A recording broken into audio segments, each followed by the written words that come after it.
How to win at fever. Can Caitlin Clark, Indiana get back on track? We've reached the halfway point of the WNBA season. Heavyweights have begun to separate themselves in the standings, and the bottom of the leaderboard is looking especially lonesome. Perhaps the most interesting group, however, is somewhere in the middle, where the Indiana Fever are situated among the ranks of the Las Vegas Aces, Washington Mystics, and Golden State Valkyries. Notably, that collection of teams does not include the Atlanta Dream, who enter Friday's tilt with the Fever at 12-7. They've topped Indiana in 2 out of 3 matchups this season, leading to what should be a thrilling series finale in front of a desperate Indiana crowd. At their peak, the Fever resemble a legitimate WNBA title contender.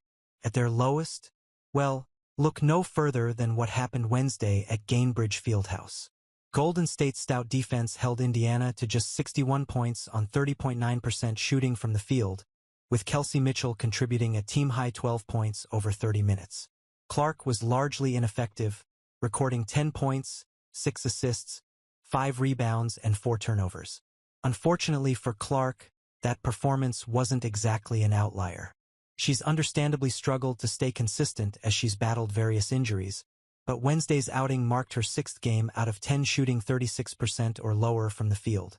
She's also made just 3 of her last 28 three-point attempts. The Fever obviously need to turn things around, but that's easier said than done against the Dream.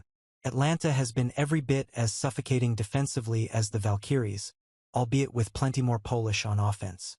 Led by Alicia Gray and Rhyne Howard, this group limited Indiana to a season-low 58 points when they last met on June 10th, though Clark was sidelined for that one. The Dream prioritized the perimeter, and they do it better than virtually any other team in the league. Atlanta ranks number 1 in opponent three-point makes, 6.4, and attempts, 19.8, per game, and lands inside the top 3 in both categories on offense. Gray has been particularly efficient, sinking 41.6% of her looks from deep while averaging a career-high 19.4 points per game. A loss would put the Fever in a difficult position with the All-Star break approaching. Indiana hosts Paige Buchers and the surging Dallas Wings on Sunday before heading out of town for back-to-back meetings against the Connecticut Sun and New York Liberty early next week, marking the team's 3rd and 4th games in 4 days. There's plenty of season left, and plenty of time for Clark to get right. But this upcoming stretch will set the tone for what's ahead.